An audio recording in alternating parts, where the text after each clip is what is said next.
Hi hello నమస్తే, నేను మీ MKR. Welcome to my channel. Today topic వచ్చేసి ఎంసీబీకి ఐసోలేటర్ మధ్య డిఫరెన్స్ ఏంటి అనేది మనం అనుకున్నామండి. అసలు ఎంసీబీ లాగా ఐసోలేటర్ వర్క్ చేయదా? హెవీ లోడ్ వచ్చినప్పుడు, షార్ట్ సర్క్యూట్ అయినప్పుడు ఎంసీబీ లాగా మెయిన్ లోడ్ కి పడిపోదా? మరి పడిపోయినప్పుడు మనం ఎంసీబీని ఎందుకు మెయిన్స్ కు వాడడం, మరి ఐసోలేటర్ ని ఎందుకు వాడతాం? ఎన్ని విషయాలు మీకు తెలుసుకోవాలనుందా? తెలుసుకోవాలంటే చెప్పడానికి నేను సిద్ధంగా ఉన్నాను. వినడానికి మీరు రెడీనా? అయితే ఇప్పుడే తెలుసుకుందాం. First of all, MCB means miniature circuit breaker అంటారు. Isolator means isolation switch. దీని పేరులోనే స్విచ్ ఉంది చూడండి, చెప్తాను. ఎంసీబీ వచ్చేసి మనకు ఓవర్లోడ్ అండ్ షార్ట్ సర్క్యూట్ జరిగినప్పుడు ట్రిప్ అయ్యే పొజిషన్ దీంట్లో ఉంది.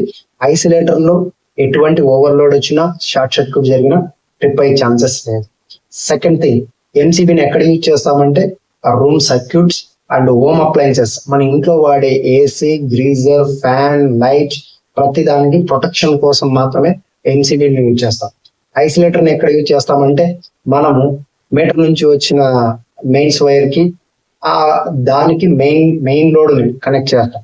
అంటే మెయిన్ స్విచ్ మాత్రమే, అంటే ఆన్ ఆఫ్ మాన్యువల్ గా ఆన్ ఆఫ్ చేసుకునే దానికి మాత్రమే దీన్ని యూజ్ చేస్తాం. అంటే రూమ్ కంట్రోల్ అంతా ఒక్కసారిగా ఆఫ్ చేయాలి, ఆన్ చేయాలనే దానికోసం, ప్రొటెక్షన్ కోసం దీన్ని యూజ్ చేస్తాం. మరి ఇక్కడ మనకు ఒక డౌట్ వస్తుంది, ఎంసీబీని మరి ఐసోలేటర్ పొజిషన్ లో వాడొచ్చు కదా, ఇది ట్రిప్ అవుతుంది కదా అంటే అక్కడ జరగదు. ఎందుకు అంటే ఇక్కడ మీకు ఒక విషయం తెలియాలి. అసలు ఎంసీబీని ఏ విధంగా డిజైన్ చేశారంటే ఆటోమేటిక్ సేఫ్టీ ప్రొటెక్షన్ కింద డిజైన్ చేశారు. ఐసోలేటర్ వచ్చేసి మెయిన్ పవర్ కంట్రోలర్ స్విచ్ కింద దాన్ని డిజైన్ చేయబడి ఉంది. అందుకే ఇంటి యొక్క హెవీ లోడ్ అంతటిని ఐసోలేటర్ అనేది మేనేజ్ చేయగలదు, ఎంసీబీ అనేది మేనేజ్ చేయలేదు. అందుకు కాబట్టి ఎటువంటి పరిస్థితుల్లోనూ మనం మెయిన్స్ లో ఐసోలేటర్ నే వాడతాం.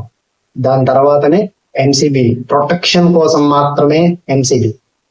పవర్ లోడ్ ను పట్టుకునేది ఐసోలేటర్. ఈ రెండింటి మధ్య డిఫరెంట్ అది. అందుకోసమే ఐసోలేటర్ వాడతాం. మీకు క్లారిటీగా అంటే ఎంసీబీ వచ్చే రేటింగ్ కూడా చూసుకోండి. 6 amps నుంచి 63 amps వరకే ఎంసీబీ ఉంటుంది. దాని తర్వాత మీకు ఐసోలేటర్ విషయానికి వచ్చే కొద్దీ, హౌస్ లో వాడే ఐసోలేటర్ విషయానికి వచ్చే కొద్దీ 40 amps నుంచి 125 amps వరకు ఉంటుంది. అది పవర్ లోడ్ ను పట్టుకునే దానికి కాబట్టి ఐసోలేటర్ మెయిన్స్ లో యూజ్ చేస్తాం. పవర్ లోడ్ ను కెపాసిటీ హ్యాండిల్ చేయలేదు కాబట్టి, అంటే సేఫ్టీ పర్పస్ మాత్రమే కాబట్టి ఎంసీబీని మనము మామూలుగా రూమ్ కంట్రోలర్ కు వాడతాం. ఈ వీడియో మీకు నచ్చినట్టయితే లైక్ చేయండి, అలాగే షేర్ చేయండి. ఇప్పటి వరకు మన ఛానల్ సబ్స్క్రైబ్ చేయకుండా ఇమీడియట్లీ సబ్స్క్రైబ్ చేసుకోండి. Thank you for watching.